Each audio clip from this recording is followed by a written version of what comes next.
Hare Rama, Hare Rama, Rama Rama, Hare Hare. Yeah, sorry about that. I didn't realize I was muted. Hare Anyways, Krishna Mataji. Hare Krishna. We did the Hare Krishna Mangala. Mataji. At least I did. I don't know what you were doing during that Krishna time. Mataji. So, welcome to today's class. We are picking up from chapter 6. Yeah, I was also wondering. I was checking my sound settings. I was listening to Kirtan a while ago. What's going on? Same. Sorry about that. Usually when I join, I'm like not muted, but I guess I was like muted on entry. Okay, so yesterday we were talking about the mind, right? We were talking about Ashtanga yoga and the importance of controlling the mind, making the mind one's friend, retraining the mind so that it's no longer our enemy, so that instead of dragging us away from Krishna, it actually drags us towards Krishna. And as you go forward in spiritual life, you're going to experience that change if you haven't already, that your mind will be pulling you towards Krishna, pulling you towards service. And yeah. And yeah, and the result of that is that we come in contact with the super soul. The super soul is already reached. We attain tranquility. We are on the top of the mountain, looking out with spiritual vision, seeing with clarity everything as it is. Because we're associating with the super soul, the instructions of the super soul become very pronounced, right? We can easily align ourselves with the Lord's will, and then everything becomes glorious. So now Krishna is going to go into another aspect of dhyana yoga practice, which is being regulated in our daily activities. Okay, so we are going to read 16 and 17. Does someone go ahead and actually, no, it's okay. Read 16 and 17.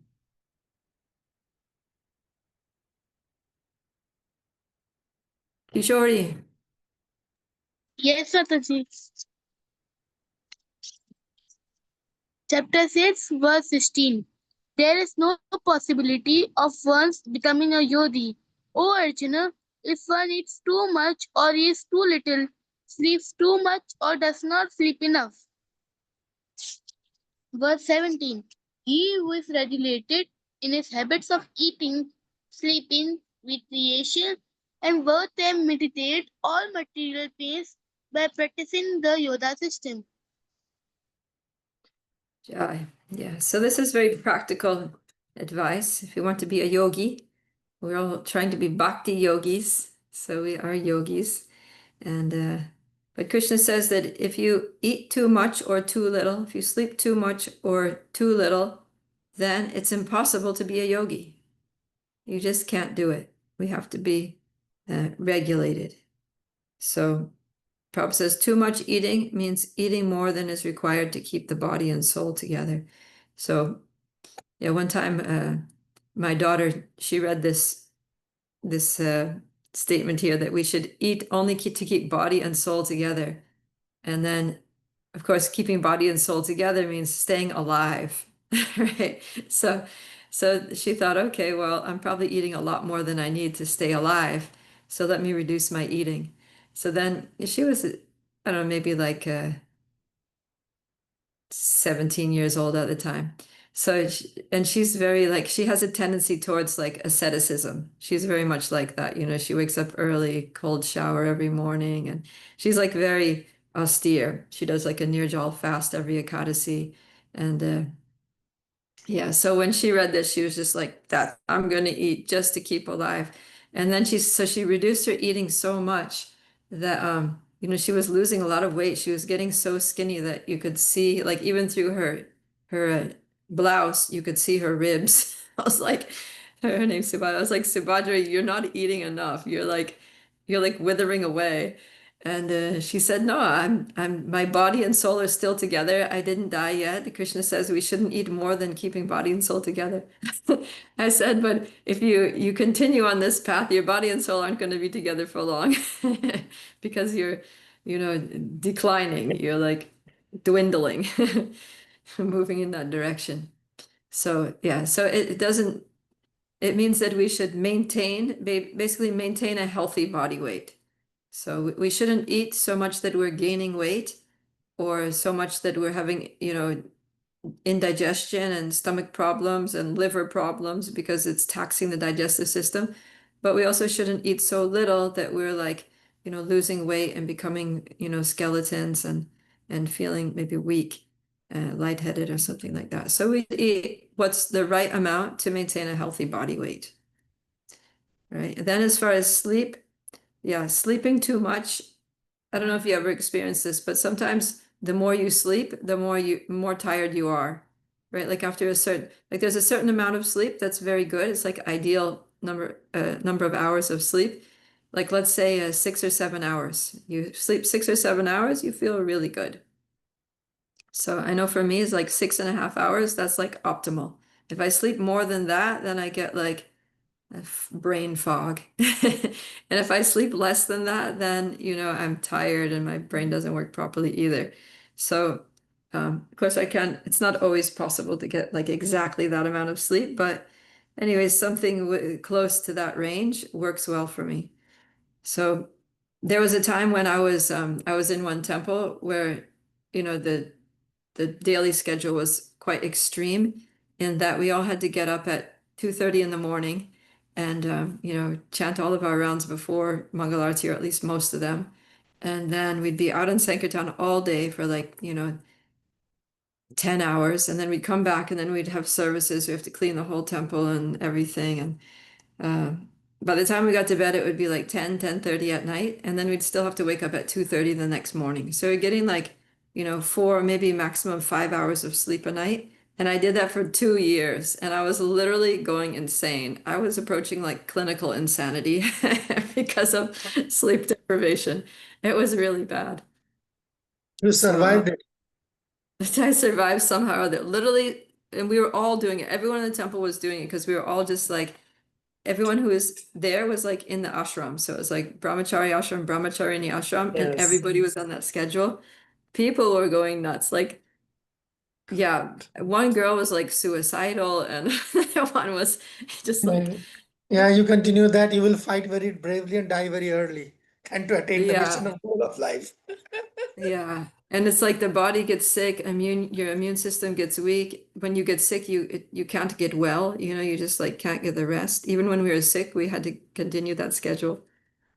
Oh my God. The philosophy was that the reason that you're sick is because of your bad karma. You're getting reactions. So, you know, taking shelter of the mode of ignorance is not going to help you get free from bad karma. You just need to do more service. So that was the philosophy. It was like, that is not working for me. So yeah, we have to figure out how much we need to eat and how much we need to sleep. And that's different for everyone. And it'll also change, as you age, right? Children, young people need more sleep. When you get older, you don't need so much more, don't need to sleep. You might need to nap. And as you get older, also, you can't eat as much as you could when you're younger because your metabolism slows down. So you have to cut your eating down also. So yeah, this is something that we need to figure out for ourselves. Like, what is the right amount of sleep? What is the right amount of prasadam? And then we can function optimally. Then the mind will be peaceful, right? It's easier to control the mind when you've had the right amount of sleep. Like if you think about japa, right? You're chanting your japa. If you only slept 3 or 4 hours the night before, what's your japa like? It's like dive bomb japa. You're like, Hare Krishna, Krishna, Krishna, Hare. Like you're just nodding off to sleep every 5 minutes.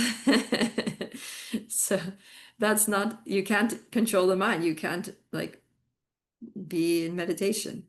So we need the right amount of sleep. And also you're chanting japa and you're hungry. you're like starving because you didn't eat enough the previous day. You're just thinking, what am I going to have for breakfast? Oh, yeah, this, that, the other thing. You're just like daydreaming about all the prasadam that you're going to have, like as soon as the morning program is over.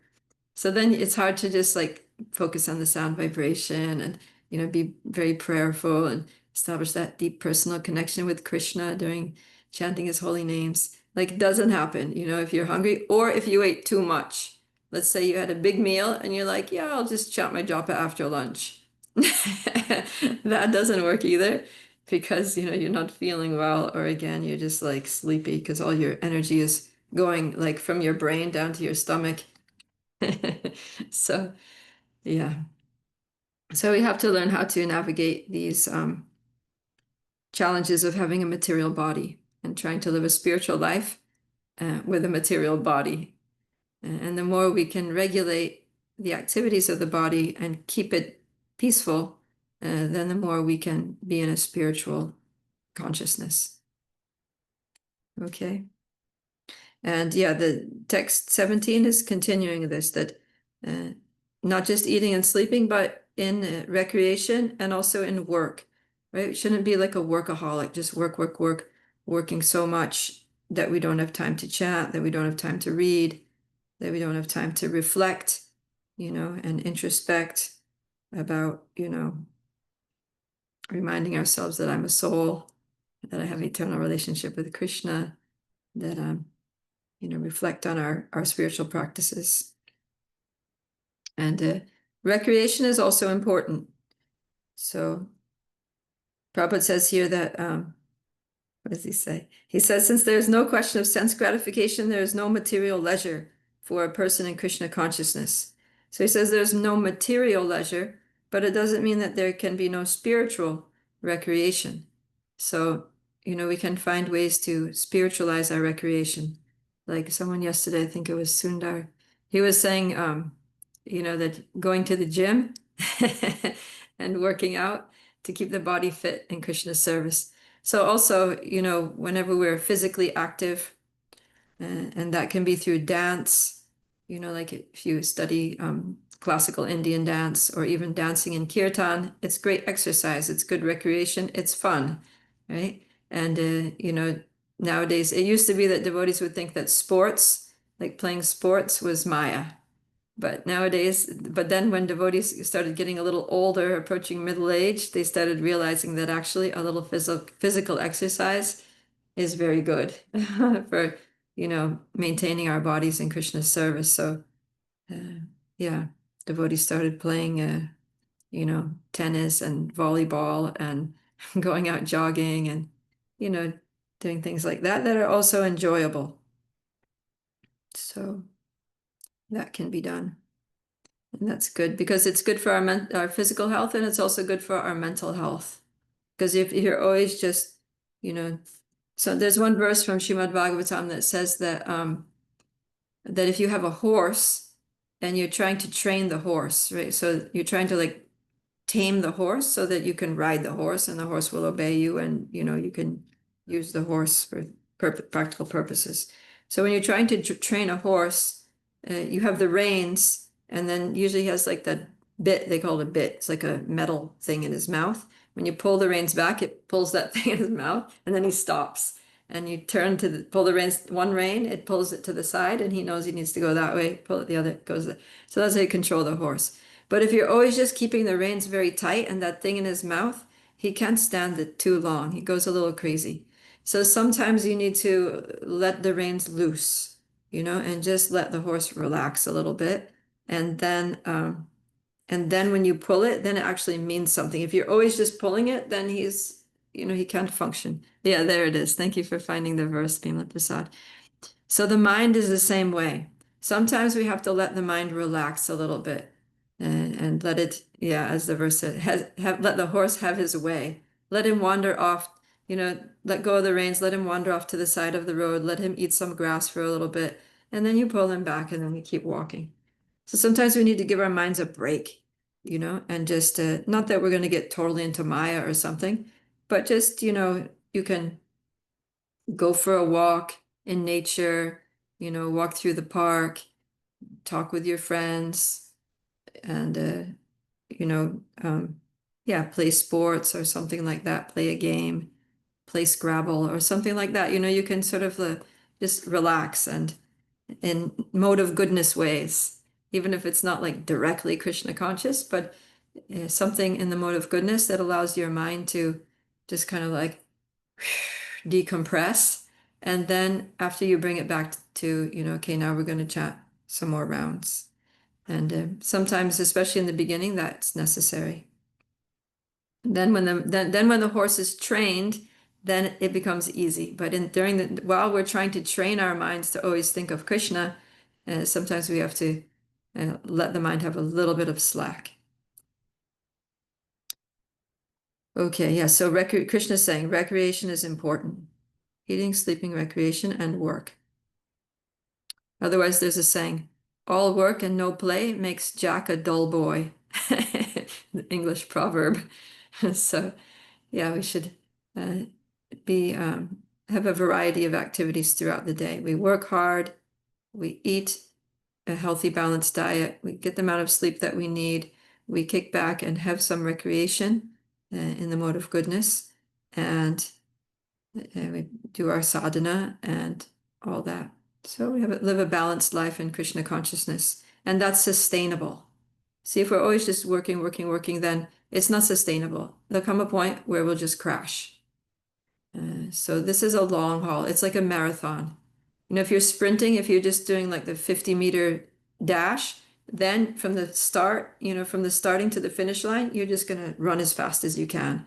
But if you're running like a 10-mile marathon, you start off slow and steady, and you run at a pace that you can sustain for, some time, like a couple of hours or something. So this is a marathon. We're doing this.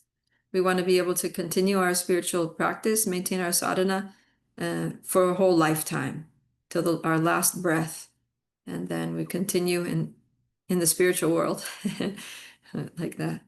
So we shouldn't push ourselves too much. Don't become fanatical. Just keep it balanced from the beginning, and then we can proceed nicely.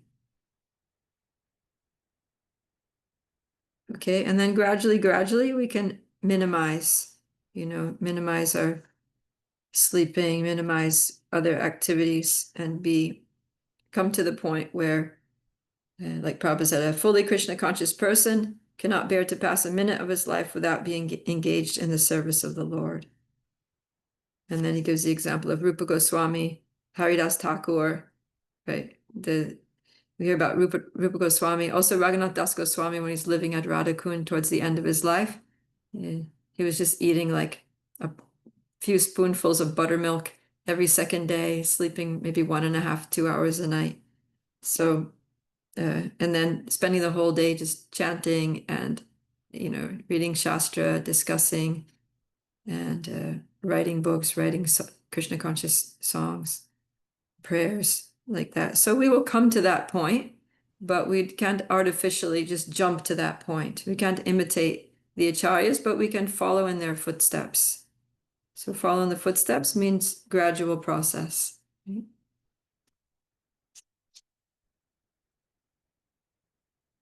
Okay. All right, let's read 18 and 19. Yes, Hitika. Text number 18. When the yogi by practice of yoga disciplines his mental activity and becomes situated in transcendence, devoid of all material desires, he is said to be well established in yoga.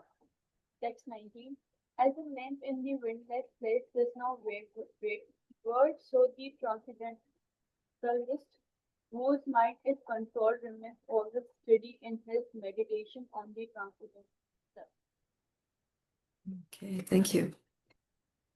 Yeah, so it's a discipline, right? We have to discipline the mind, just like parents need to discipline the children, teachers need to discipline the students in the classroom. So a yogi, bhakti yogi, needs to discipline the mental activities and try to keep bringing the mind gently back to Krishna. And yeah, if you Krishna, yeah, at the end of the purport, Prabhupada says, simple abnegation is not practical. So yeah, we talked about this yesterday. The senses and the mind require engagements. Therefore, for people in general, especially those who are not in the renounced order of life, transcendental engagement of the senses and the mind, as described above, is the perfect process for transcendental achievement, which is called yukta in the Bhagavad Gita. So yeah, he gives the example of Ambarish Maharaj, that he used all of his senses in the service of the Lord. And so we have to try to engage all of our senses in the service of the Lord as far as possible. And all of our activities, like yesterday, we were talking about how even activities that don't, at first glance, don't appear to be devotional service, don't appear to be Krishna conscious activities, but by our consciousness, we can connect them to Krishna and make them, right? Yukta means we can engage them, we can connect, we can dovetail them into Krishna consciousness.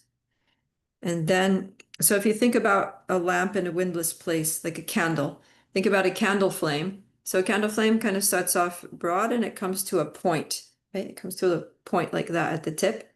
So if you think about everything that you do, so my work is for Krishna. My sadhana, of course, is for Krishna.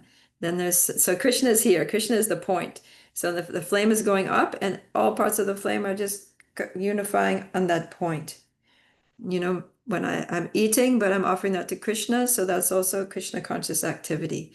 I'm resting my body, sleeping at night, so that I can be, healthy and awake for Krishna's service. And so that's also coming to that point of Krishna. And my recreation, I'm doing something, I'm engaging in recreational activities with devotees in Krishna consciousness for the sake of pleasing Krishna, living a balanced life. That's coming to that point. So everything is coming to the point of Krishna, and it's not going to other things. So yeah, I was teaching a class on this verse to some Gurukul students here in Dallas, and I brought a candle in. And I gave this class also in Vrindavan. Last time I was in Vrindavan, I was doing Bhagavad Gita class there in the guest house, and I brought a candle in. So I was showing how so sometimes we'll do something else. Like let's say in the beginning of our Krishna consciousness, we're not so focused on Krishna, right? We're getting distracted. We still have interest in other things. So it's like every time you do something that's like not connected to Krishna, like let's say you go watch just a non-devotional movie. You go to a movie theater, you watch TV, some, just total non-devotee thing. So then it's like your candle is going to the side. And then let's say you go hang out with your old like non-devotee friends and you're just like trying to have a good time with them. You're not sharing Krishna consciousness or anything like that. You're not giving them prasadam, you just hang out with them. So your candle goes to the side. So every time the candle goes to the side, as soon as, it will come back to the point, right? When the wind stops blowing it that way, it'll come back to the point. Naturally, it'll do that. But if it goes too far to the side, if the wind blows too strongly, then what happens? Poof, it goes out. So when I did that, I was in the Gurukul and I was saying, yeah, you go and watch TV and those are waving and showing how the candle goes. And then you hang out with your karmi friends, it goes over there. Or then you eat some, junk food that's not offered to Krishna and it goes over there. And then you do that for too long, poof. And then this big puff of smoke came up into the sky. And I said, then your spiritual life goes up in smoke. And it was so dramatic. It was so like visual. I was just like, oh, everybody became a little scared. So, but that's the fact, right? If we let our mind go too far, we can let it go a little, right? Like the horse, you let him go to the side, eat some grass on the side of the road. You don't let him run off, like run way off into the distance and run off a cliff. You still keep him a little under control. So like that, we can let our mind, have a little bit of leeway, but don't let it just go completely out of control. Otherwise, what's going to happen? It's not going to come back to Krishna. It's like that candle flame goes too far, the wind blows too hard, it goes too far to one side, it goes out. That's it. So we need to try to steady the mind as far as possible and Yeah, Prabhupada says a truly Krishna conscious person, always absorbed in transcendence, in constant undisturbed meditation on his worshipable Lord, is as steady as a lamp in a windless place. So that's what we're aspiring for. That when we chant our japa, so now our situation with chanting japa, sometimes mind is wandering, we bring it back. Mind is wandering, bring it back. Sometimes, okay, look, this happens especially with the phone, right? If you pick up your phone during japa, you might just check a WhatsApp message and be like, okay, I'll reply to that later, and then you get back to chanting. Or you see, okay, I got a notification, or somebody posted something on Instagram. I'll see that later, and you get back to your chanting. But sometimes you pick up that phone and it's just too enticing, and you stop chanting, you put down your bead back, you go and like look at that thing, and you get so engrossed in other things, you don't get back to chanting. You totally forget about your japa. So that so that happens. So we have to keep, so there's a stage where we're just getting distracted, bringing the mind back. And sometimes we get so distracted, we don't even bring the mind back. We're gone. But so we should try to avoid that at all costs, especially during japa. But bring the mind back. And then after a while, the mind gets trained that, oh, I try to wander, I get brought back. I try to wander, I get brought back. I'm wasting my energy wandering. I should just stay here. It'll be much more peaceful. And then the mind actually can become fixed for a sustained period. And you can just be really absorbed in your japa for increasingly longer periods of time as time goes by, until the point where you can just sit down and chant 16 rounds and be totally focused on Krishna like a lamp in a windless place. So that's the perfection of yoga, right? Being able to always think of Krishna, not just during japa, but all the time, 24/7. Yes, Kishori, tell us. Hare Krishna, Mataji. Hare Mataji, Krishna. when I was reading the purpose of chapter 6, so Mataji, I thought understand two things. In the chapter, in the verse 11 and 12, right, Mataji, first thing is that in the transition, to practice yoga, one should go to the sacred place and should lay kusha grass on the ground and then cover it with the deer skin and with the soft clothes. So, Mataji, why we do this thing to do practice yoga? Why? You have a deer skin there in your house? No. Uh-oh, you're in big trouble then. No. So, yeah, this is for yogis when the yogis used to live in the forest and they would go do meditation in the forest. So the deer skin was actually important because there's something in the deer skin, some chemical component in the deer skin, which repels reptiles. So the yogis would sit on the deer skin and then they could just focus on Krishna, and they didn't have to worry about snakes and lizards and any reptiles, especially snakes, coming and biting them while they're in their meditation. So the deer skin was important. We don't have that problem, right? It's very unlikely that a snake is going to come bite us while so that's not so necessary. And then kusha grass.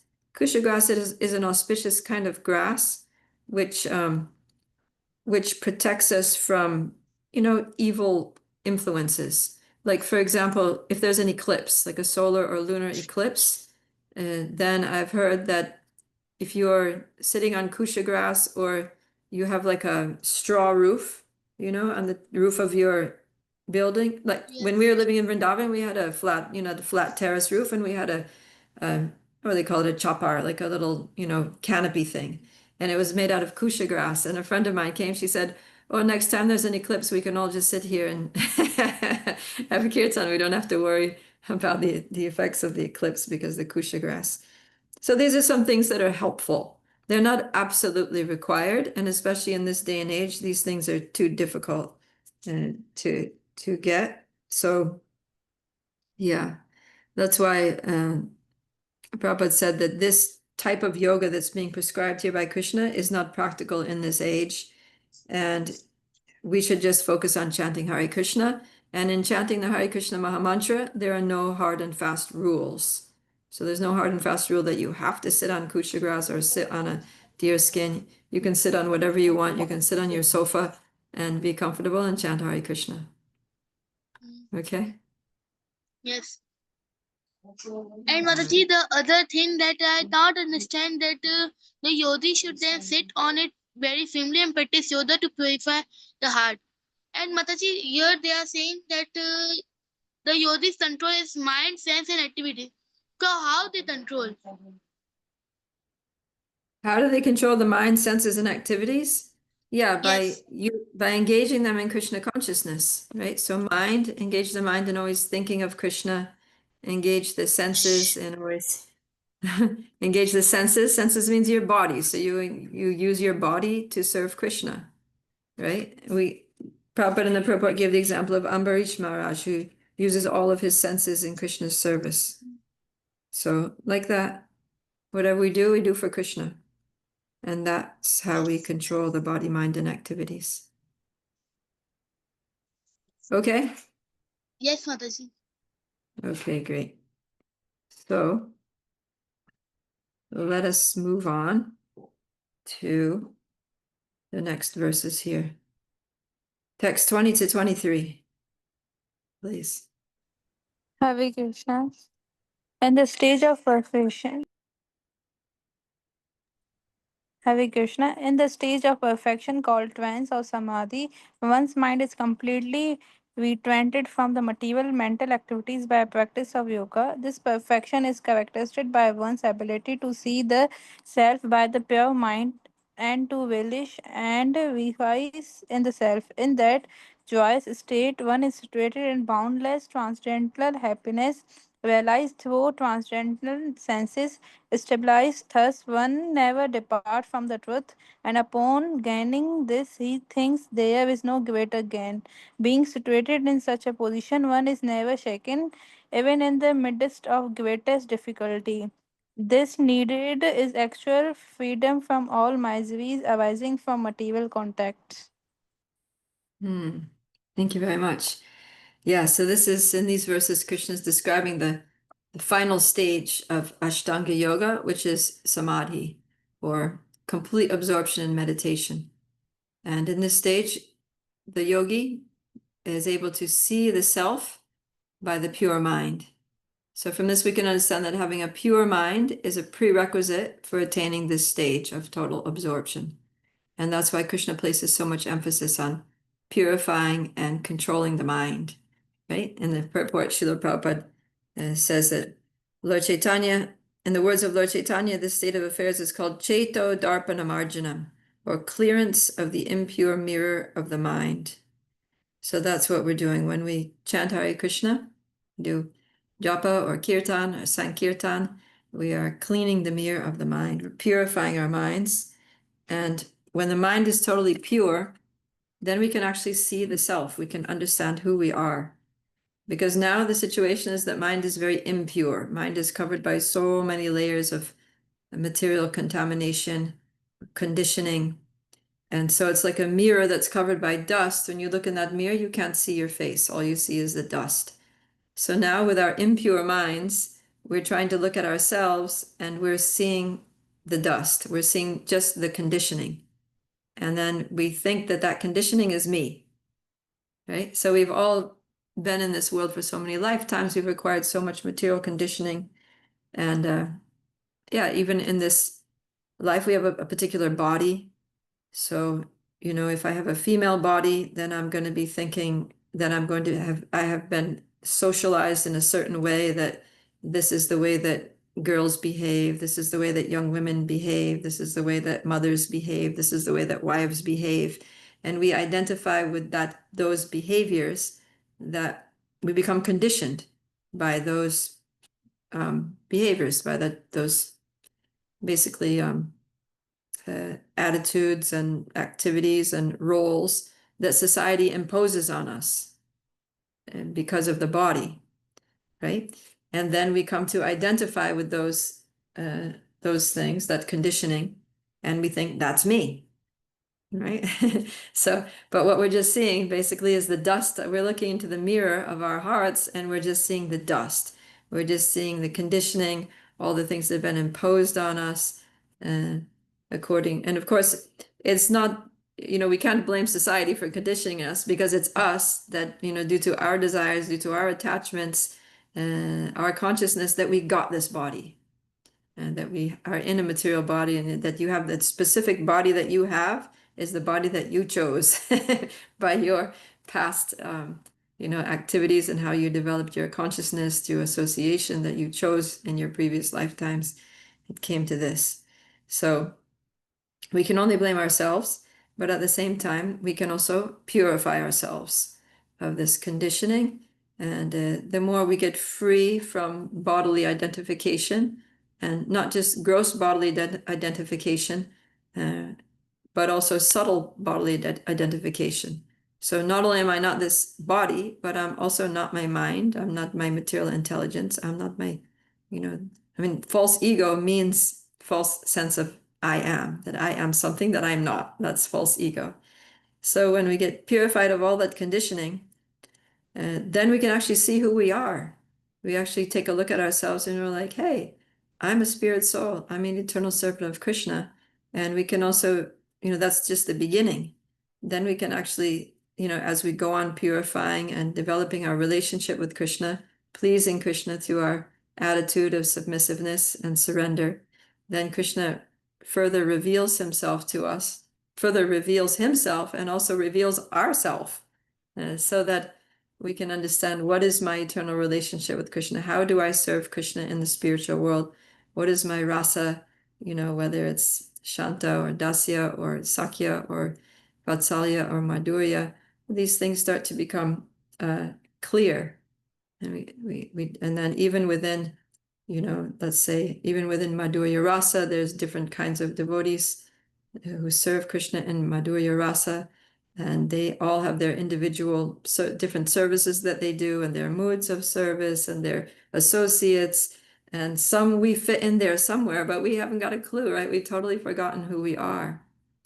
So we need to purify the mind by practicing bhakti.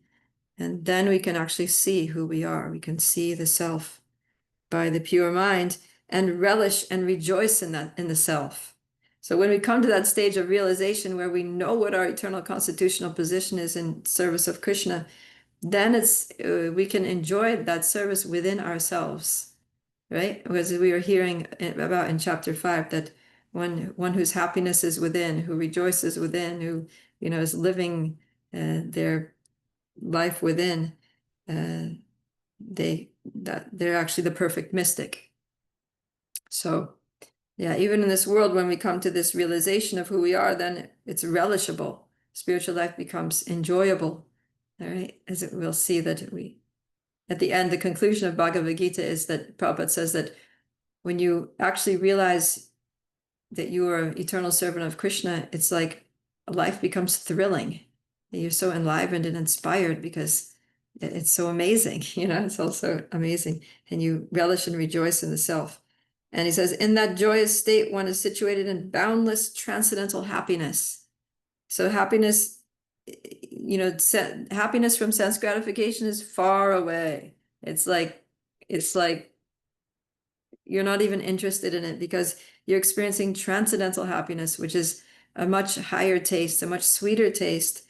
And it's not limited and temporary the way material happiness is, but it's boundless. Boundless means no bounds, no boundaries, no limitations. It's unlimited transcendental happiness realized through transcendental senses. So transcendental senses can mean that these material bodies become spiritualized in Krishna's service, right? We were hearing in chapter 4, text 24, how everything that's engaged in Krishna's service becomes gradually spiritualized, including our, these bodies. But it can also mean that we realize our spiritual form, and that, because we have transcendental senses, we have a spiritual body with spiritual senses, and we serve Krishna eternally with those spiritual senses. And by doing so, we experience boundless transcendental happiness. So in both ways. And then that becomes so ecstatic, so satisfying to the soul that and it's so you can practically experience it, right? At that point, you're experiencing it. You're not just, it's not just theoretical. It's not just something that you read about in a book or heard about in a class, but you literally have full realization of who you are. You're fully experiencing this boundless transcendental happiness with your transcendental mind and senses. And so, you know, you're never going to go away from that. You're never going to leave. There's no question of going back to material life after that. It's like, no way. You just, yeah. And upon gaining this, he thinks there's no greater gain, right? Like, this is just the best thing that ever happened. This is amazing. There's nothing, you know, I could win the lottery. I could win, you know, like $10 million in the lottery, and it means nothing to me. It means absolutely nothing to me compared to this, you know, compared to this spiritual realization.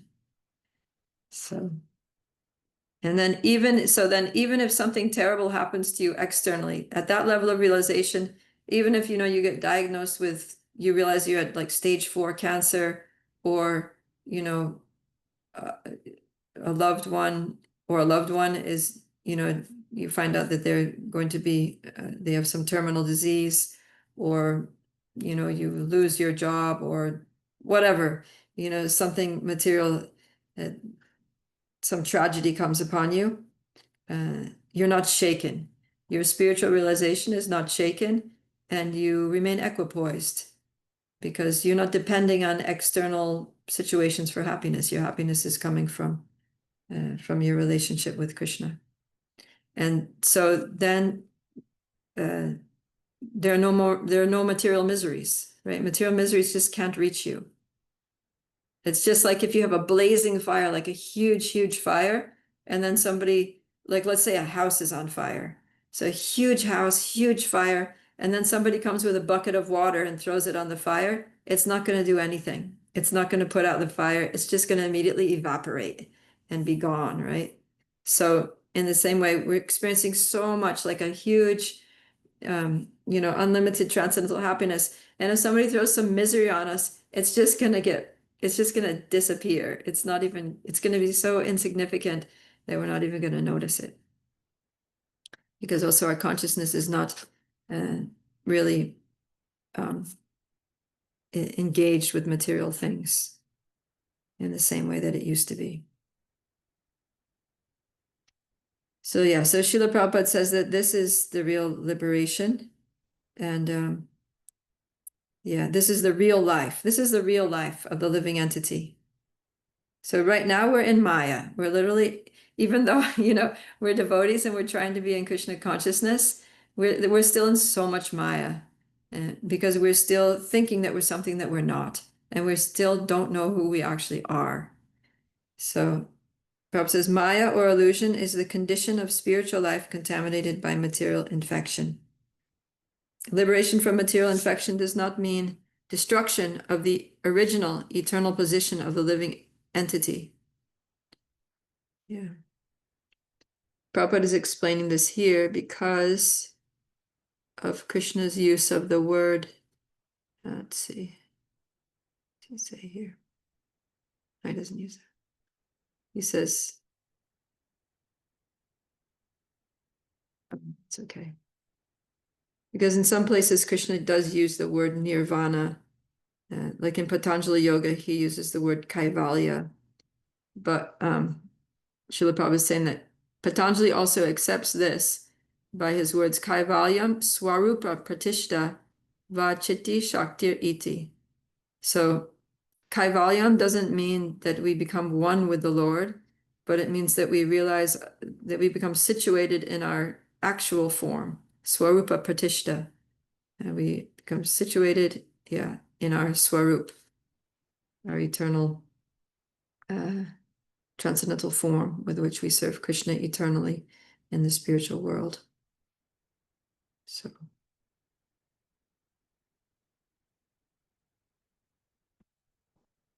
yeah. Okay, any thoughts about that?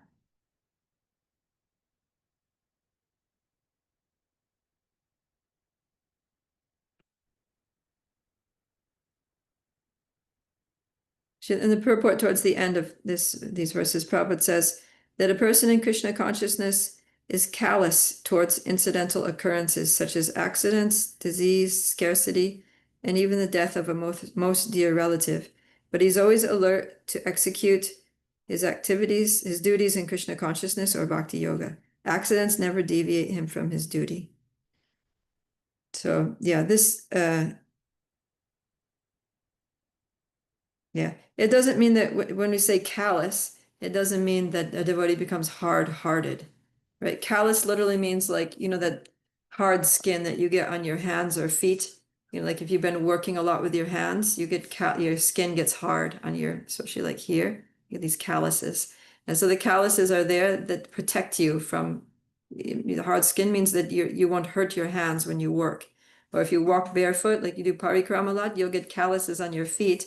And that callus is there like a protective covering so that the little stones don't hurt your feet anymore. You can just walk anywhere and it doesn't hurt anymore.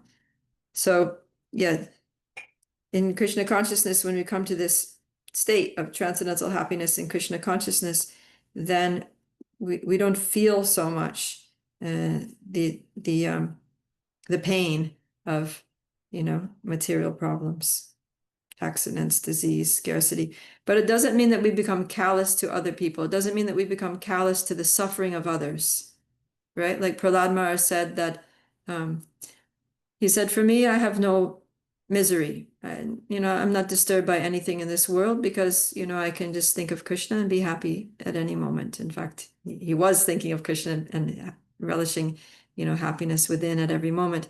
He says, my only distress is when I see the suffering of these poor conditioned souls who are engrossed in material life, and I want to help them.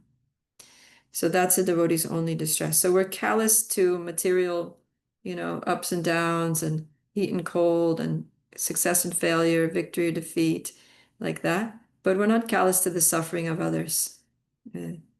We have compassion. And we want to bring them to this state of transcendental happiness. Yes, Raki. Hare Krishna.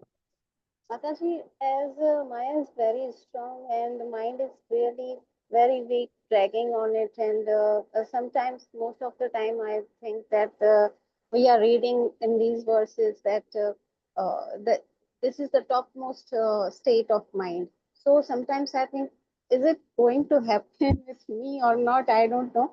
Like it seems difficult. So can you please share your experience of anything that when you are dragging your mind and just reminds you that Krishna consciousness or something like that, have you experienced? So this will encourage us.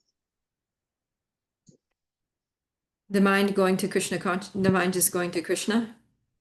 Yes, when anything happened that life throws misery on us, and that time we realize that Krishna is with us.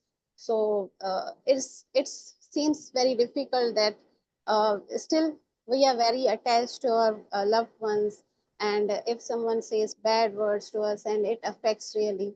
So is it possible to reach this point of uh, that verses we are reading now? Yeah, we can reach this point. I mean, there are devotees that, difficulties happen and just take shelter of Krishna. We have the example of Narada Muni in his past life in the first canto of Srimad Bhagavatam. So he's a young boy, only 5 years old. And one day his mother goes out to milk the cow and she gets bit by a snake and she dies. And so he's a 5-year-old boy. His father wasn't there. It was just him and his mother. And now his mother's dead. She's no more. And at least it's from his point of view. He doesn't have a mother anymore. He's alone, 5-year-old boy alone. And what did he do? His thought process was, oh, this is Krishna's mercy. Krishna is freeing me from this attachment so that I can just go and totally devote my life to him. And then he thought, okay, because he had heard, as a young boy, he had heard from those Bhakti Vedantas that came and stayed at the Dharmshala where his mother was serving. And he would go there with her and he would sit and hear the Bhagavad Gita from them, and he would take the remnants of their food. And so he had some realizations there. And then he realized this is Krishna's mercy. And then he just headed north and he's found a place and he sat down and got, absorbed in meditation. He got in this samadhi state, And, he actually saw the Lord. He saw the Lord within his heart. And then his meditation broke. And then he heard the Lord saying, I regret that you won't see me again in this life. I appeared before you just to increase your longing, increase the intensity of your desire to see me. And then when he left his body, next life, he became Narada Muni. So, yeah. And there's many devotees that, even, like devotees that I know that have gone through very, very difficult situations, but they just saw it as an impetus to take more and more shelter of Krishna, get closer to Krishna, understand that Krishna is everything, that Krishna is my only shelter, that the only relationship that's going to last in this world is my relationship with Krishna, and everything else is just temporary, and it's very blissful. Yeah, and so even in these very dire circumstances where maybe they lost a child or something like that, although the grief is there, but simultaneously they feel like an inconceivable bliss, knowing that this is all part of Krishna's plan, and Krishna's just made this arrangement in my life to pull me closer, to break my attachments, to become more attached to him. And like that, the life becomes very blessed. Thank you. So, yeah, and then from there it just grows, it just increases. So yeah, just keep practicing bhakti and that comes. That's what we're coming to. Boundless transcendental happiness. We have a bright future as bhakti yogis, as long as we just keep trying to bring our mind back, trying to focus it on Krishna, trying to connect everything to Krishna, then that's our future, is that we're going to see ourselves by our pure mind, attain that joyous state, which we realize, and relish and rejoice in the self. Will never be shaken, even in the midst of the greatest difficulty. So that is where we're going with this. As opposed to materialists who are working hard to get material things, and what is going to be their long-term result? That they lose everything. Everything that they worked for, gone. They end the life in misery and frustration, disappointment, and a lot of pain, because in the bodily concept of life, when the body is dying, it's very painful. And the gross bodily pain and subtle mental, emotional pain also. As you see that everything that you worked for got lost, and you're going to be torn away from all of your loved ones, and your whole existence was a whole waste. Your life was a total waste of time, basically. So, yeah. Okay, let's go and read 24 to 28. This is all about focusing the mind. So again, he's going into controlling the mind. Prachi.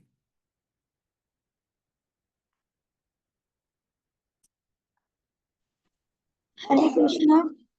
Test 24. One should engage oneself in the practice of yoga. Yoga with determination and faith, and not to be deviated from the path. One should abandon without aspiration all material desires, born of mental speculation, and thus control all the senses on all sides by the mind.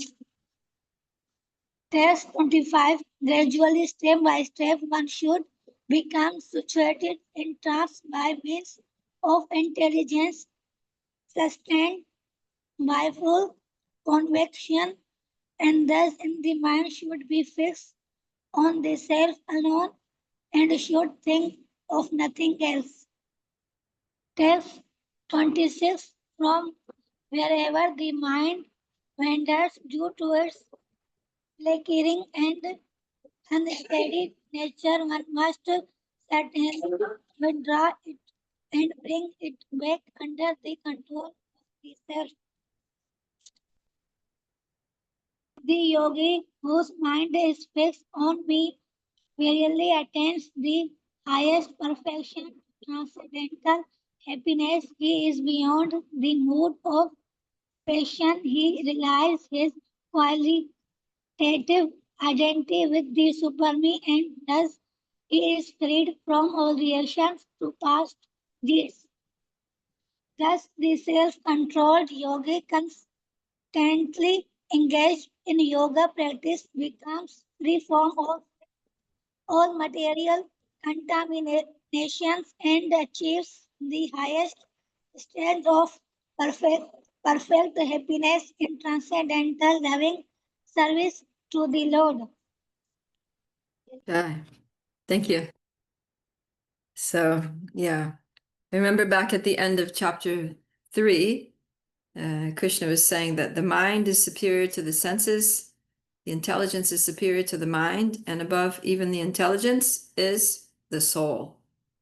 So here in these verses, Krishna is advising us accordingly, that control the senses with the mind, control the mind with the intelligence, and keep everything under the control of the self. So what does that mean? Since the self or the soul is who we really are, then keeping everything under the control of the self means keeping everything engaged in the service of the Lord, right? And that's our real self-interest. One time a devotee was giving a class and saying that in the material world, we have a nature to be selfish. he said, that's okay, but we have to know what is our actual self-interest? What is our real self-interest? What is actually good for ourselves? And if we understand that our real self-interest is to be Krishna conscious, then it's okay to be selfish because then you're going to chant. You're going out of selfishness, you're going to chant, really good attentive japa, because that's going to help yourself. You're going to take only Krishna prasadam so that you can, be happy in yourself, rather than eating food that's not prasadam, and which Krishna says you're verily eating only sin, which is going to cause suffering to yourself. So, yeah. So he was just kind of doing a play on words there. But yeah, the thing is that we need to know who we are and what is our real self-interest. And then we can actually start to make progress. So we really need to constantly remind ourselves that we are not these bodies. That's why Prabhupada said it so many times. And we're not our minds. We're not even our intelligence. We are the soul. And yeah, remembering that we're souls naturally makes us conscious of our relationship with the Supreme Soul, because the nature of the soul is Jivara Swarapahoy, Krishnara Nityadas, that I am an eternal servant of Krishna. So when we remember that I'm a soul, then that's also going to make us remember Krishna, because we don't have an identity separate from Krishna. Our identity is Krishna Das, right? Jivara Swarapahoy, Krishna Nitya Das. There's never a time when we are not the servants of Krishna. So if we just remember who we really are, we're going to remember Krishna, because our identity is intrinsically wrapped up in Krishna. That's who we are, is we're Krishna's servants. That's what we do, is we serve Krishna. That's it. So this is Krishna consciousness. But it's difficult to maintain that consciousness. It's difficult to always remember that because the mind is unsteady. And so Krishna is saying in text 24 that it requires determination. Right? He says one should engage in the practice of yoga with determination and faith and not be deviated from the path. So we need determination when something is difficult. Right? When something's very difficult, when there are a lot of obstacles, then we need to push. We need to push ourselves. So in Bhakti Yoga, we need to push ourselves and keep pushing, keep going, no matter what happens. Be determined. I am going to reach the goal. The process and faith. The process does work. Krishna is God. Prabhupada knew what he was doing when he gave us this process of bhakti. I totally trust him. I have faith in him. I have faith in the process. I've seen how, other devotees their lives have been transformed by this process. I believe, deeply believe, with conviction, that I can also be transformed by this process.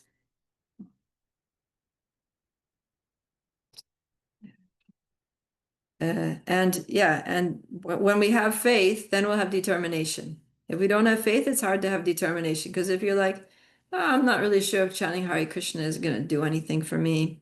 I'm not sure if, Prabhupada is a real guru or Krishna is really God, or then you're not going to have faith. You're not going to have determination. You're going to be like, okay, let me just try it and see what happens. And if it doesn't work, then, I'll just try another religion or whatever, try another process. But if we have if we have full faith in this process, then we can be determined. Okay, this is it. It's just a question of doing it. And then we can buckle down and and let go of everything. Prabhupada says one should abandon without exception all material desires born of mental speculation and control all the senses on all sides by the mind. So this is like Eke Hakuranandana, right? Just forget about everything else. Abandon all varieties of religion. Abandon all your material desires. Don't engage your senses in anything else. Just control them, all the senses on all sides. And so, yeah, this is the determination. Like I said, it's a discipline. And Prabhupada says, someone was just, who was it? Someone was just asking, Rocky was just asking that, will we attain this state? Will we actually come to this amazing degree of success? So Srila Prabhupada says in the purport, in the second sentence of text 24, one should be sure of success at the end. So there you go. Prabhupada is saying, you can be sure of success at the end. And just pursue this course. In other words, this course of activities, this Bhakti Yoga program, Krishna consciousness, with great perseverance, not becoming discouraged if there's any delay in the attainment of success. Success is sure for the rigid practitioner. Right? So, after practicing Krishna consciousness for just a short time, we may not be feeling much. We'll feel something, but we may not be feeling boundless transcendental happiness, right? We may still be feeling the miseries of material life, right? But so we're not there yet. But Prabhupada is saying, don't be discouraged. It's coming in due course of time. We need to be patient, right? Have faith, be determined, and be patient. So Prabhupada quotes Rupa Goswami, Utsahan Nishchayat Daryat. So we need to be, Utsaha means enthusiasm. We need to practice it with enthusiasm. Nishchayat means with confidence, in other words, faith, and Daryat means patience. So these three things all need to be there, right? If we have faith and we're enthusiastic, but we're not patient, then we might give up if we don't, come to this perfectional stage, in 2 months or something. We might give up. If we have faith and we're patient, but we don't have any utsaha, we're not enthusiastically engaging in the processes, then it's going to take a long time, right? And if we have enthusiasm and we're patient, but we don't have faith, then, we're not going to be able to maintain our enthusiasm for very long. So we need all three. These are like a triangle that all need to be there. Enthusiasm, confidence, and patience. And then with those three qualities, then we go ahead and do the practice. Tat tat karma pravartanat. It means that we follow the prescribed duties, the process that's been given to us by the acharyas. That tat tat means that means this and that. We follow this process and that, limb, all the different 64 limbs of bhakti, this, that, and the other one, all of them. Karma, we do those progressively. And Sangha Tyagat, we give up the association of non-devotees, give up bad association. And Sato Vrite, we follow in the footsteps of the previous acharyas. We do these 6 things, then for sure, it's going to be success. Prabhupada says in his translation in Nectar of Instruction, he says, these 6 things undoubtedly assure the complete success of pure devotional service.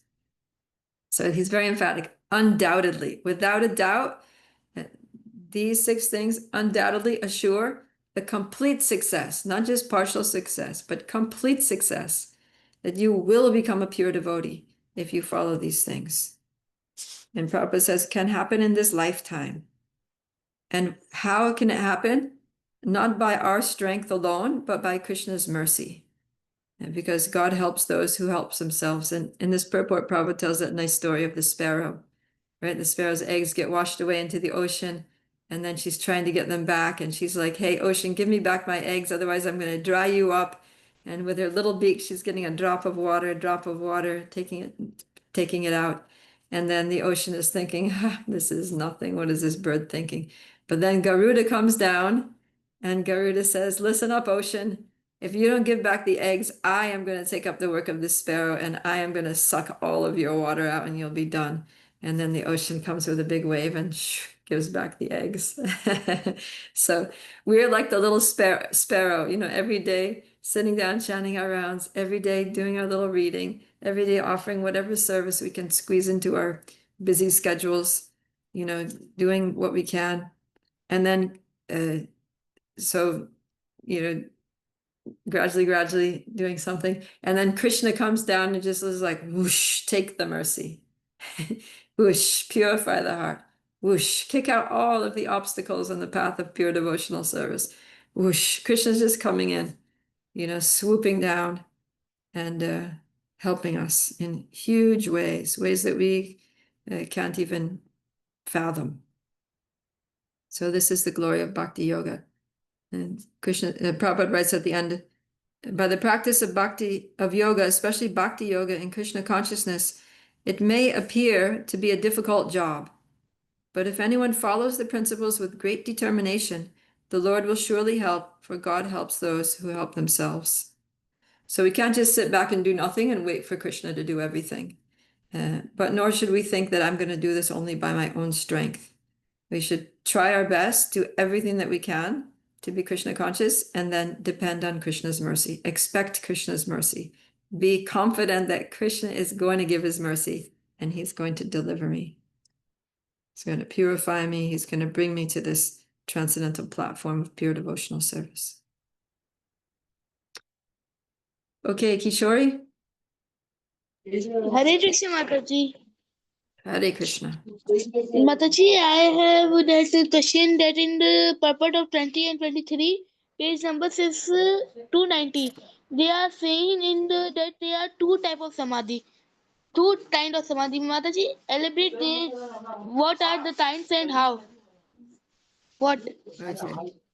So yeah, Prabhupada is saying sampragyata samadhi and asapragyata samadhi. So Prabhupada is saying that when one comes to that state of samadhi, the transcendental position, by philosophical research, then it's sampragyata. It means that so gyata means knowledge, right? By knowledge. So he's saying by following the path of knowledge, one comes to absorption in Krishna consciousness. Mm. And then it says that then there's asapragyata samadhi. There's no longer any connection with material pleasure, for one is then transcendental to all sorts of happiness derived from the senses. So this is when the yogi is like at the state of absorption where they're basically like not even aware. It's a more advanced state of it. Are you able to listen, Kishori? Yes, Mataji. Okay, so pay attention. So at one stage, you understand philosophically that you're a soul and you're kind of still rooted in that knowledge. Whereas at a higher state, you're not even aware of the philosophy. You've transcended philosophical theoretical knowledge and you're just there. You're just absorbed. You're just with Krishna, right? Kind of like you. Yes, Mataji. Okay, good. Okay. Rocky?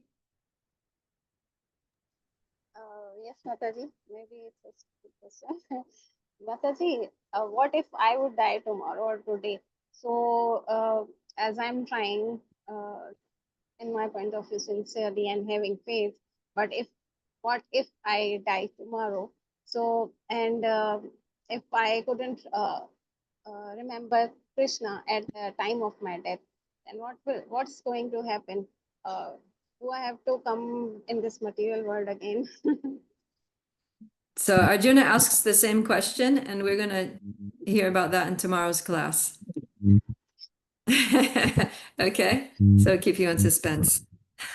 Till tomorrow, we're going to find out exactly what's going to happen to you in tomorrow's class. All right, but for now, we're looking at, all right, text 24 to 28. So let's just continue here. Text 25, Krishna says, Shanayar, Shanayar. So Shanayar means slowly, right? Like there's a kind of music called Shanai. You know that music that they play with the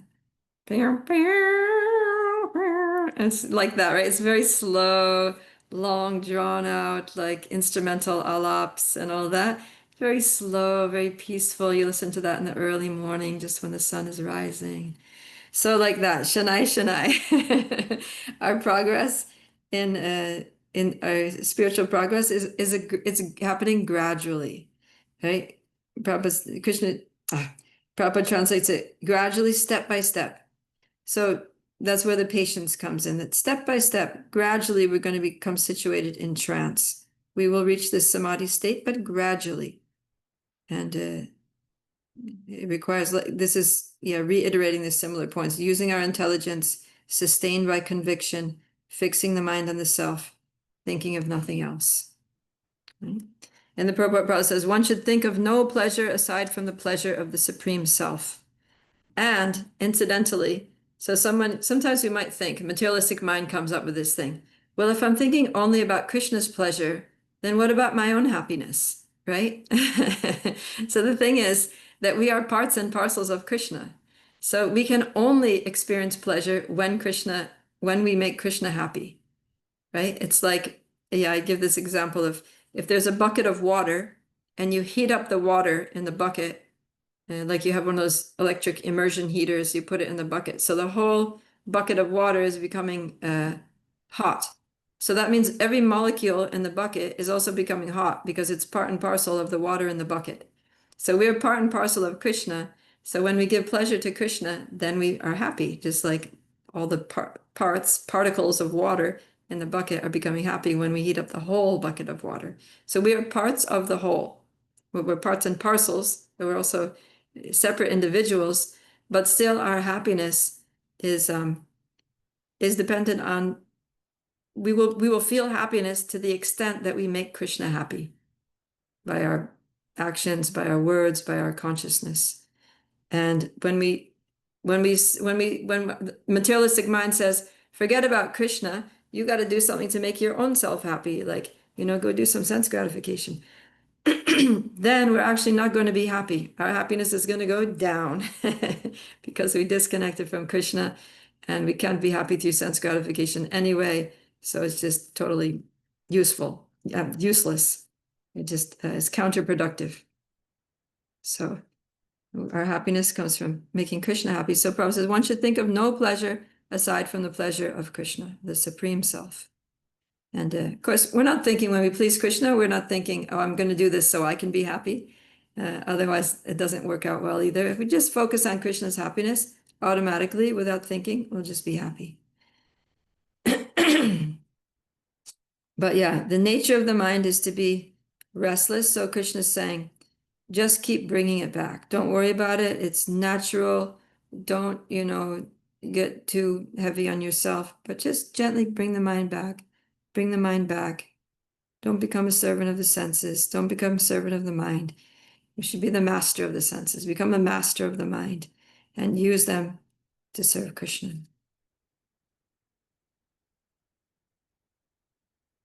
And then, by fixing the mind on Krishna, we'll realize our qualitative identity with the Supreme, that I am also a part of Krishna. I'm just as Krishna is Sat Chit Ananda, eternal, full of knowledge, full of bliss, so am I, as a small soul. I'm Sat Chit Ananda. I'm a blissful, fully conscious, eternal, spiritual being.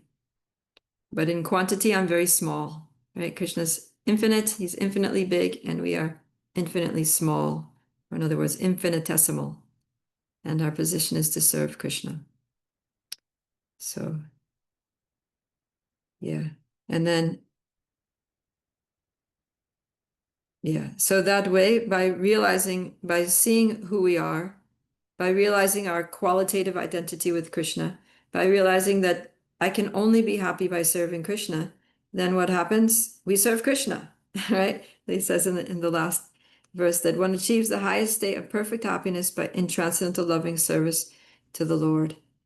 So, yeah, Brahma Samsparshanam.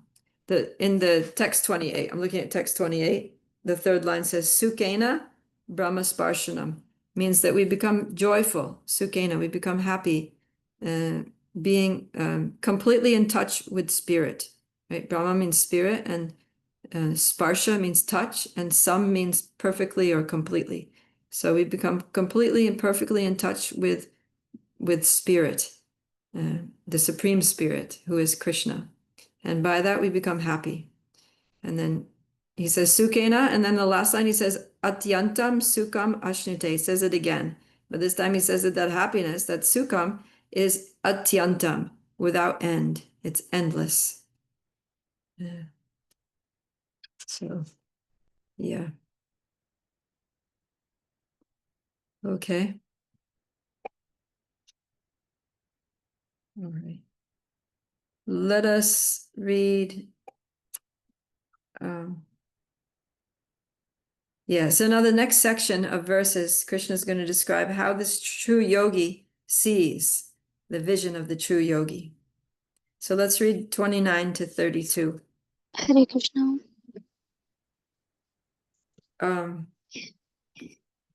Simo has her hand up. So let's go with Simo.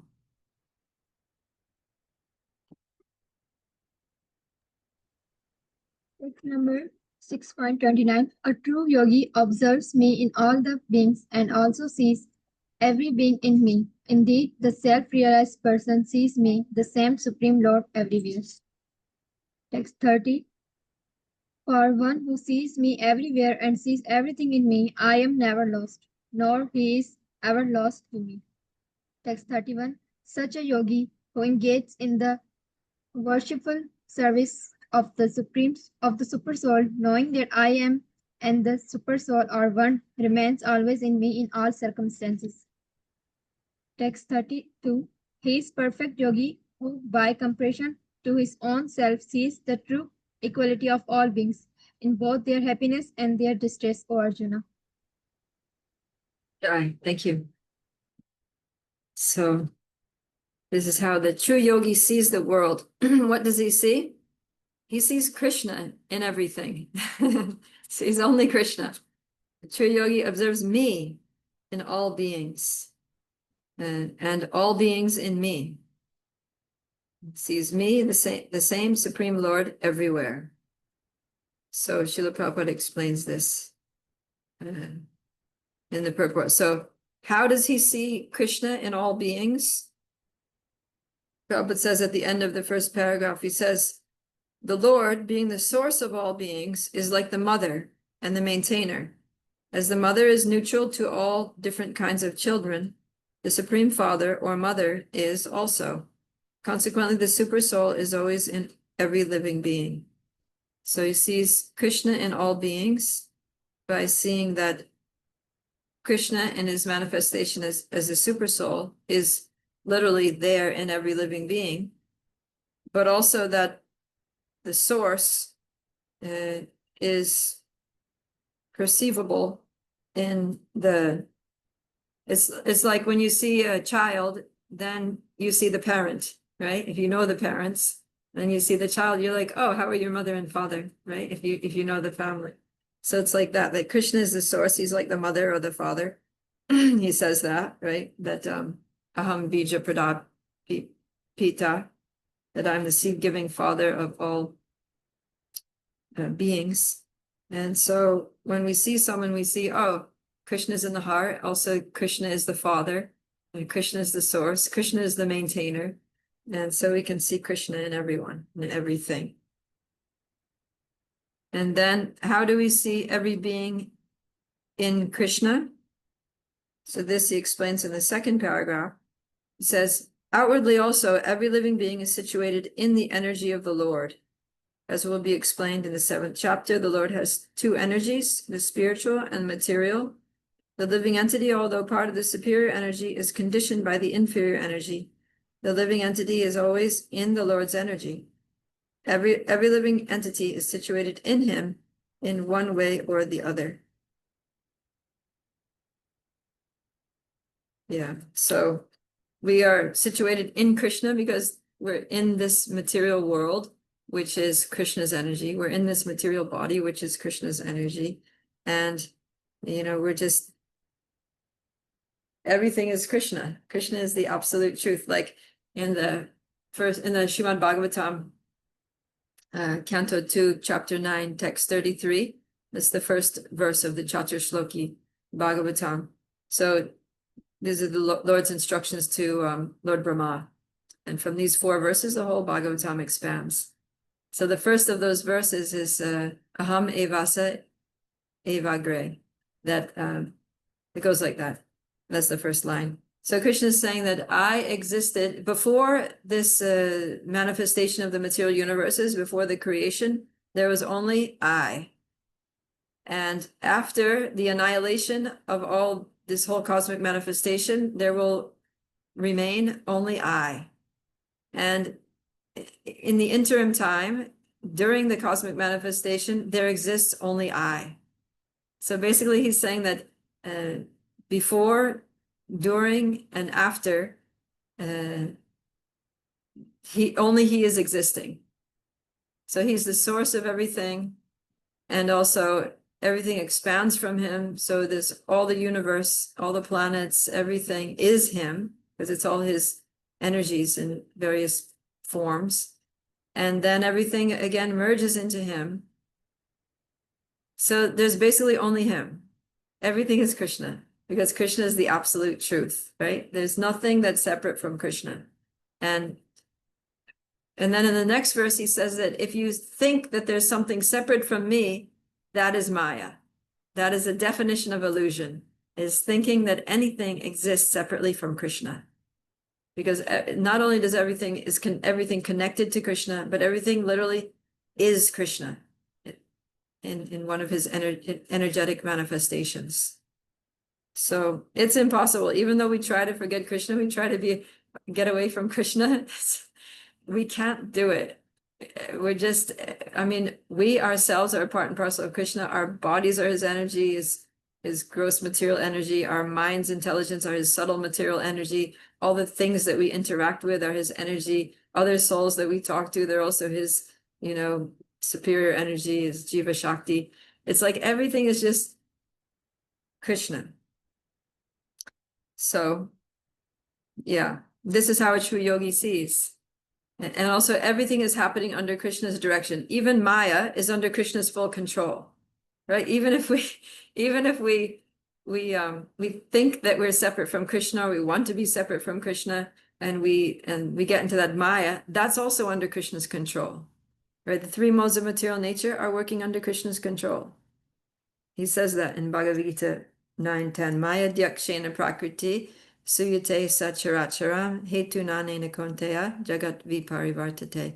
This material nature, which is one of my energies, is working under my direction, creating all the kinds of moving and non-moving beings. And yeah, so that's the situation. And that's how a true yogi sees. And then because Krishna is all good, Krishna, everything that Krishna's controlling everything, even Maya, he's controlling. And because Krishna is all good, that means that everything that happens is actually good. There's actually no problems in this world. Everything is just good because Krishna's good and everything's happening under his direction. He's the supreme controller, and he's going to make sure that everything that happens is good. So then why do we think there are so many things wrong in this world? That's because we don't have the vision of the true yogi. We're using our material intelligence, so-called intelligence, to try to understand, make sense of the world. And we're thinking, oh, this is good, this is bad, this is right, this is wrong. Oh, this is great, this is terrible. But from the transcendental perspective, everything is good because, it's like when a mother punishes a child, so the child is thinking, oh, this is bad.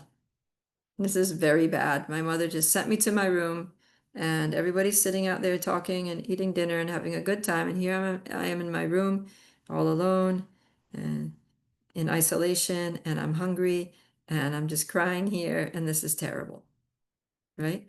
But from the parents' point of view, it's like, no, this is good because the child needs to learn to not be obnoxious, right?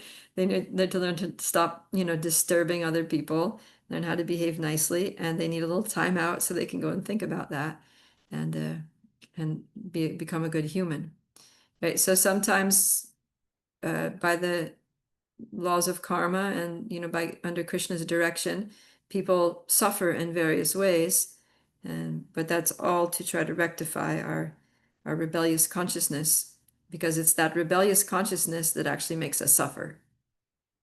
And when we actually come around and accept Krishna as a Supreme Personality of Godhead and come back to his service, which is our natural position, then we can become happy again. But sometimes it requires like school of hard knocks, to give us that education. You have to go through the school of hard knocks. It's like, when we go out in book distribution, some people, they see the book and they're like, oh, they start reading it and they're like, oh, this is amazing. I want to be a devotee. Other people, they take the book and they look at it and they're like, oh, I'm not interested in this at all. Put it on the shelf. But then maybe like 5-10 years later, after they've gone through a lot of suffering in their life, they're totally desperate and they go and they're like, oh, somebody gave me that wisdom book. Let me go see if I can get some wisdom from it, and then they pick up the book and then they start reading. They're like, oh my God, this is so amazing, right? But before, they couldn't appreciate it. They had to suffer a little more in the material world, and now they can appreciate it. So that suffering is good because it teaches us that material enjoyment is not actually enjoyment at all, and that the connection with Krishna is the only real shelter, the only real source of happiness. Okay, so this is the vision of the yogi. Vishvam Purnam Sukhayate. That one who has come to this state of Krishna consciousness, transcendental platform, then they see that the whole world is full of happiness, that everything is happening as it should. In fact, like, what was I, that verse that was a verse by Prabodhananda Saraswati from the Chaitanya Chandramrita. I don't know the number offhand, but you can look it up. If you just Google that, Vishvam Purnam Sukhayate, or it starts off Kaivalya, was it Kaivalyam Narakayate, Tridasapur. Anyways, so if you just look up Vishvam Purnam Sukhayate, you'll get it. So, what was I saying? Oh, so when we come to that, the verse of Bhagavad Gita that we're referring to, yes, 6:30. That we, I lost my train of thought. When we get that spiritual vision, then the whole world looks, we understand that. Oh, Bhaktisiddhanta Saraswati Thakur, that's what I was going to say. Bhaktisiddhanta Saraswati Thakur said that one who sees that this world needs to be reformed, that person needs to be reformed. So, right, we often think, most of us think, oh, there's a lot going wrong in this world and the world needs to be reformed. We need reformation in the government. We need a reformation in the educational system. We need reformation in the legal system. Everything is corrupt and everything is just wrong. It needs to be reformed, right? We think like that. But Bhaktisiddhanta Saraswati Thakur said that one who thinks that anything in this world needs to be reformed, they need to be reformed. In other words, the consciousness needs to be reformed because we need to understand that everything is happening by Krishna's will, and it's happening for a divine purpose. So even if things seem to be bad, they're actually good because it's happening under the oversight of the all-good Supreme Person. Okay, so that's the vision of the yogi. And then in text 30, yeah, in text 30, Krishna says that for one who sees me everywhere and sees everything in me. So in other words, the true yogi who has that kind of vision, what else happens? He says, I am never lost, nor is he ever lost to me. In other words, the relationship with Krishna is so intimate at that point that Krishna, he can never leave the person. He can never leave that person who always sees him, who's always, when we become very Krishna conscious, then Krishna, we become attached to Krishna, and Krishna also becomes attached to us.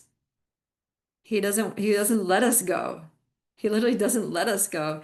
Even if, we may get distracted for something for a moment, which, at that point doesn't happen much, but Krishna pulls us back. He's like, hey, wait, where are you going? I'm not going to let you get lost. You're going to stay right here by my side.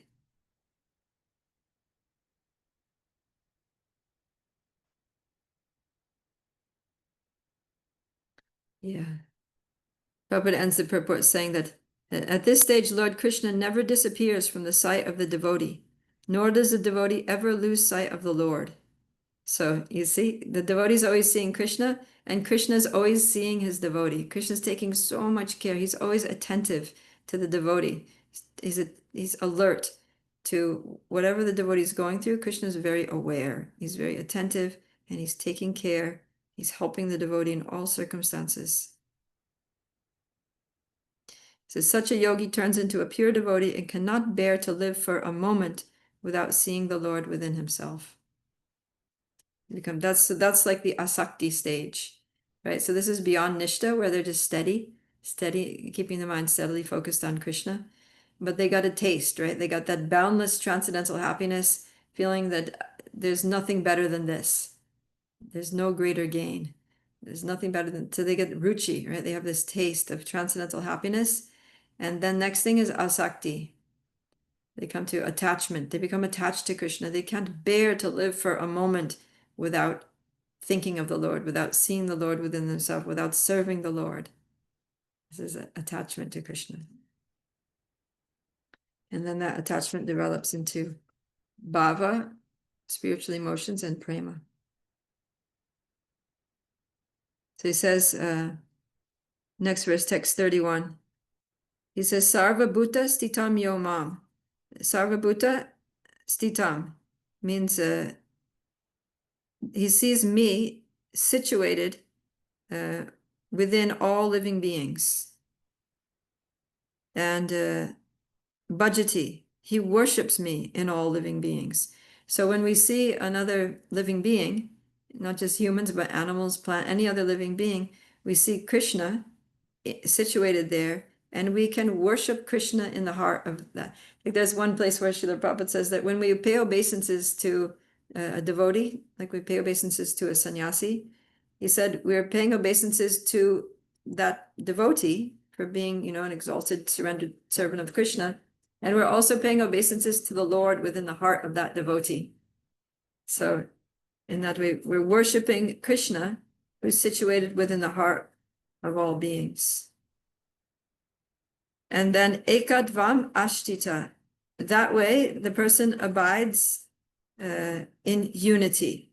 So ekadvam means unity. Then at that point, sarvata vartmanam op, in whatever way. Sarvata means in whatever way, however, vartamana, however that person lives, sa yogi mai vartate, that yogi lives with me. So at that point, when we achieve this very high state of transcendental attachment to Krishna, it doesn't matter how you live, where you live, who you live with Krishna, and that's it. And that's how the sannyasis can be fearless, traveling all over the world alone. You never know where you're going to end up. Like, oh my God, Mahavishnu Swami, he's from England, and he travels a lot, and he often goes to, more like poor countries. So one time he was in Africa. He was in, I can't remember, some country in Africa, and he was in this room, and the power went out, and so he lit a candle, and he put the candle there beside the sink, but he put it on a he put it on top. He put the candle on top of this jar of Vaseline, Okay, so then he goes to take his shower. And I guess the candle was very small. It was getting down to the end, or I don't know, maybe it tipped over or something, but somehow or other it came in contact with the Vaseline. And Vaseline is made from petroleum, right? Vaseline petroleum jelly. It's a petroleum product because he wasn't thinking that. But anyways, the candle tipped over on the Vaseline and then it exploded. There was this huge explosion. He was in the shower. So he comes, and then there's complete darkness, right? Because now the candle's out. So he's in the shower. He comes out of the shower, complete darkness, smoke everywhere, and he can't see what he's doing. And then somehow he finds his gumption. He's drying off. He's getting dressed, and then later he comes back with another candle. And the bathroom is like covered in ashes. He made a video of it. He made a video. Everything is black. Even the shower is like covered in soot. And anyways, it was really crazy. And the funny thing was the video. It was so comical. It was a really hilarious video. But it was just showing how, uh, you know, sannyasis like Mahavishnu Swami, they take all kinds of risks and go to situations where, the power is going out and they're just like, struggling to just take a bath in the morning. And he's cleaning up. He shows in the video that he's with this cloth and he's cleaning the shower and cleaning the ashes. He's a very simple, humble devotee. He's a sannyasi. He's an initiating guru also, but he's just so simple and humble and amazing Vaishnava. But yeah, but that's how the devotee can travel like that and just go anywhere, go to a place like Prabhupada. When Prabhupada got on the Jaladuta, right? We celebrated the 60th anniversary of Prabhupada's arriving in Boston Harbor in the USA. That's how Prabhupada could step on that boat and set off on that treacherous month-long journey on the sea and go to a country where he knows no one, he's never been there before, he has no money, and why? Because he's always with Krishna. Sarvata vartmanano why can't I say this? Sarvata vartamano pi sa yogi mai vartate.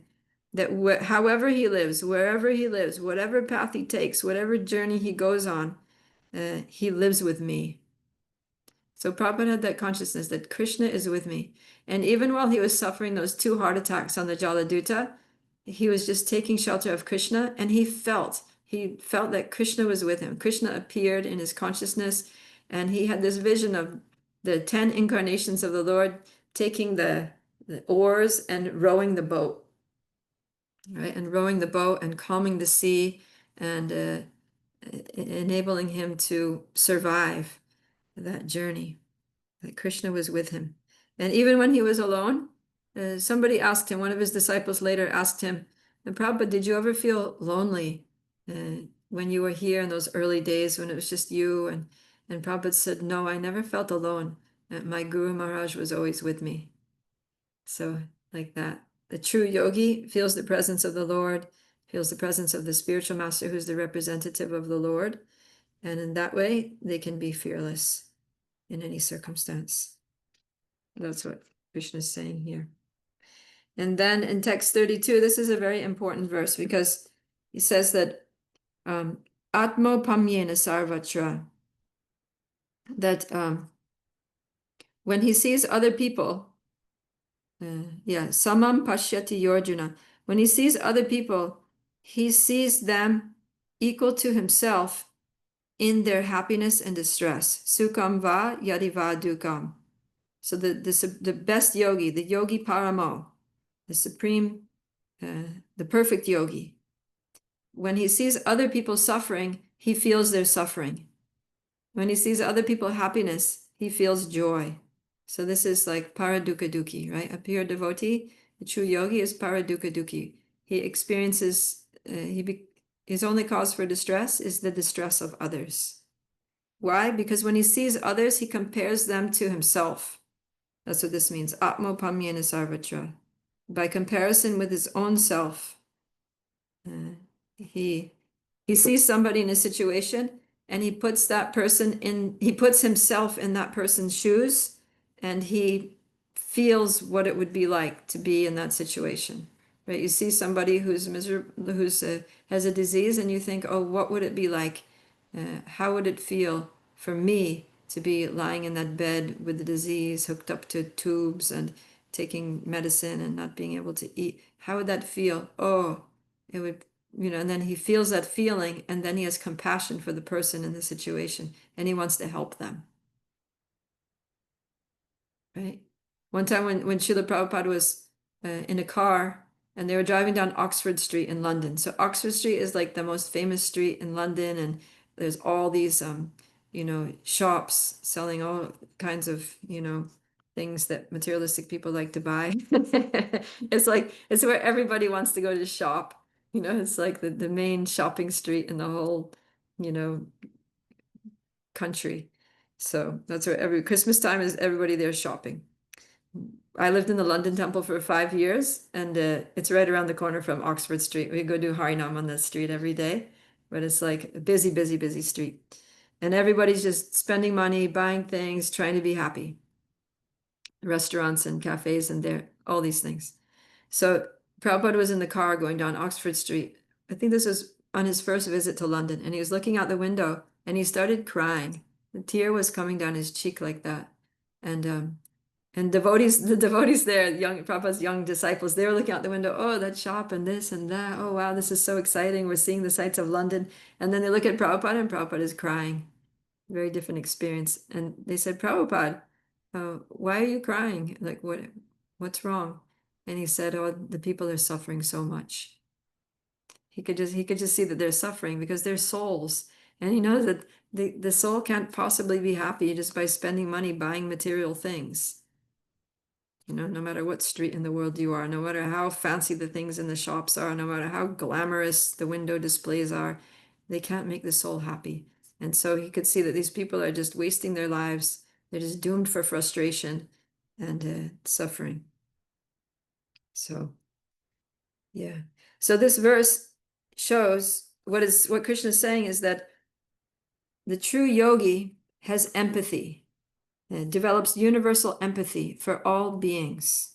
Right? Even when you see a tree, you have empathy. Oh, what would it be like to have to stand outside and just stand in one place for years and years and years in the rain, in the snow, in the scorching heat of the summer, with birds, pecking at you and insects boring into you and, like that. So, yeah. Prabhupada writes, one who is Krishna conscious is a perfect yogi. He is aware of everyone's happiness and distress by dint of his own personal experience.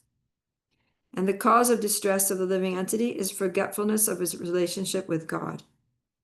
And the cause of happiness is knowing Krishna to be the supreme enjoyer in all activities of the human being, the proprietor and the best friend. We read that in text, chapter 5, text 29, right? Bhoktaram yagitapasam sarvalokam maheshwaram. Suridam sarvabhutanam Gyadvamam Shantim Richiti. So, so knowing this, then the devotee wants to make other people happy by giving them Krishna consciousness. He wants to remind them of Krishna, because all distress comes from forgetfulness of the relationship with Krishna. So we want to save people from forgetfulness by helping them remember Krishna, by telling them about Krishna, giving them, books about Krishna, and giving them the holy name of Krishna, giving them Krishna Prasad. Somehow they're distributing knowledge of Krishna everywhere. Yeah, and by this, the devotee becomes very dear to Krishna.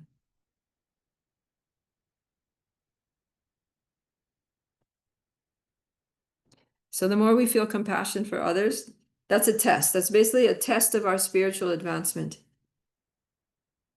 Is the ability to see ourself in others and to see all beings in ourselves. In other words, to feel their happiness and distress as we feel our own.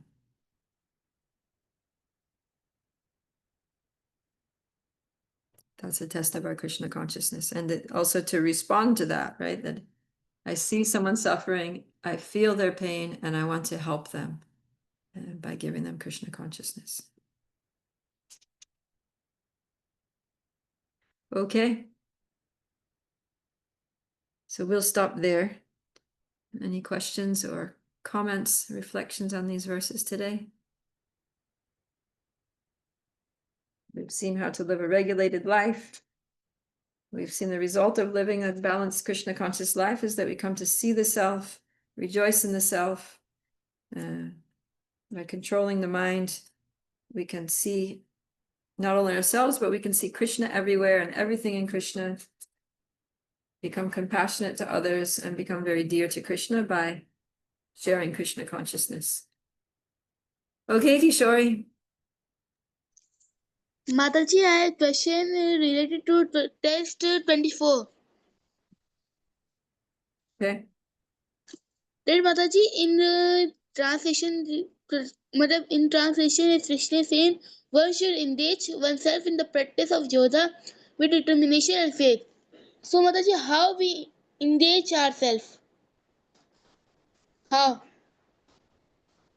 How do we engage in the practice of yoga? Yes. Well, for us, this yoga means bhakti yoga.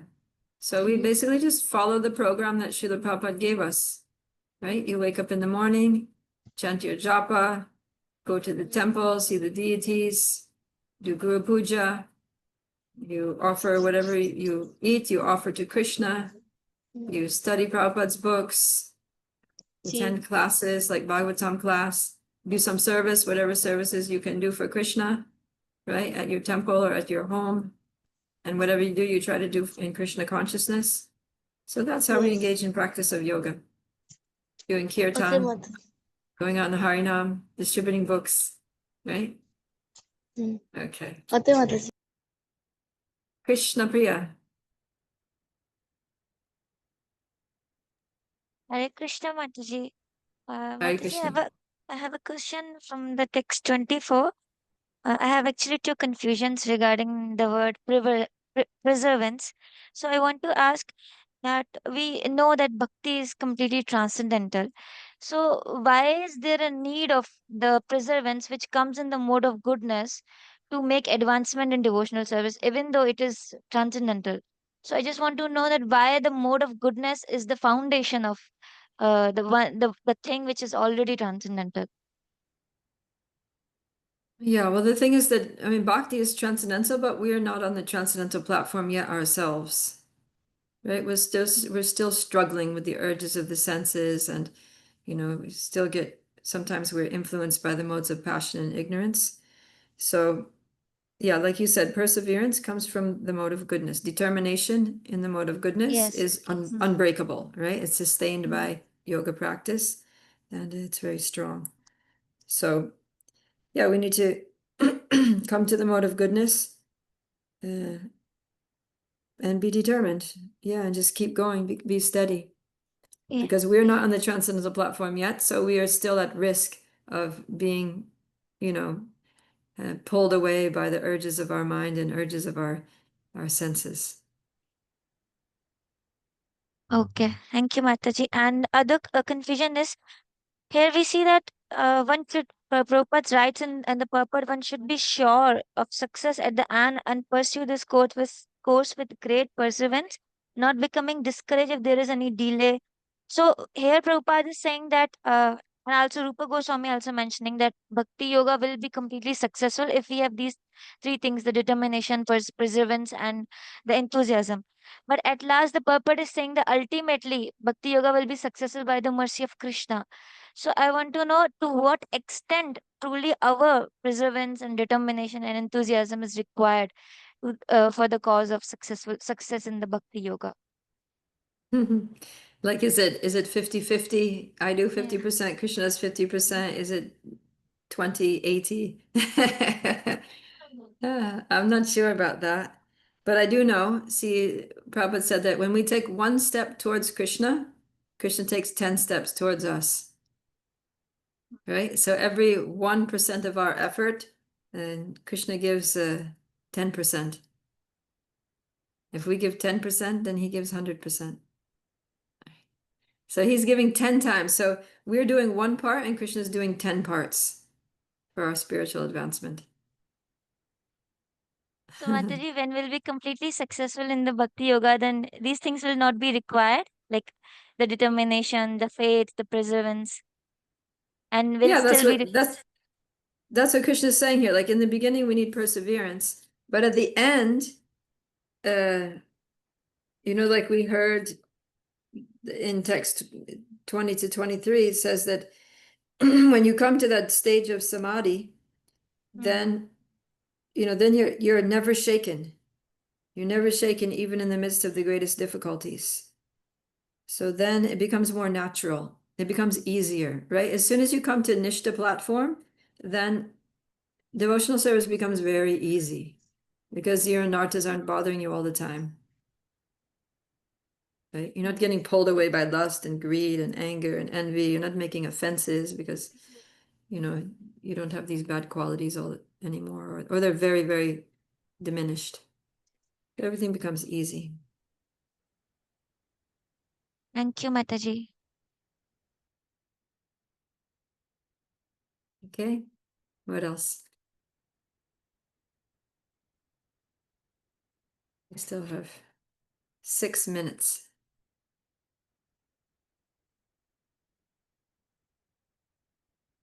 If you don't have a question, you can just some reflection, something that struck you in today's verses or discussion, some point that you liked.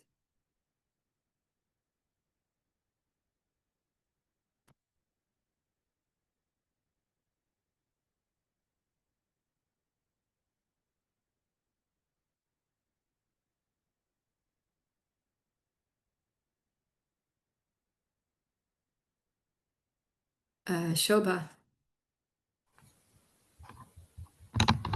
Hare Krishna Mataji, Dandavat Pranam. Mataji, day by day, daily, we are doing Krishna consciousness and we are doing japa, all that things, the seva, sadhana, all the things. We are being used to getting bored of the things, like daily, same the things. Oh, these are just stucking us. Why we are getting bored from this? You're getting bored with your daily sadhana? Yeah, as we are doing in daily routine, japa, sadhana, seva, bhog, offering bhog. So we are getting stuck. Daily, same things. Oh God. Yeah. So that means if you're feeling bored doing them again and again, that means that you're doing it too mechanically. Right? You need to go deeper into it. You need to do them with some heart, do them with feeling, do them more devotionally. Think about what you're doing and why you're doing it, and be more Krishna conscious. Right? Don't just go through the motions. If you just go through the motions, it's going to become repetitive and boring. But it's like every morning we wake up for Mangalarti, sing the same old song. Samsara dava nala lida loka. Right? So it's like, so you might feel like, oh, why don't we do something different? Why the same old song every single day, 365 days a year? So many songs out there, why this one? But if you actually meditate deeply on the meaning of the song, then every single day you're going to have a different experience singing that song. You're going to have a new realization. It's going to touch your heart in a different way. It's going to evoke some deeper and deeper feelings.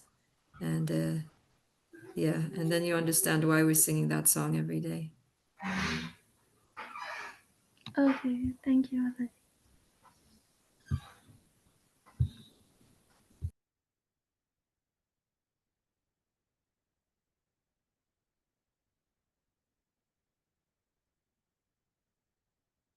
What else?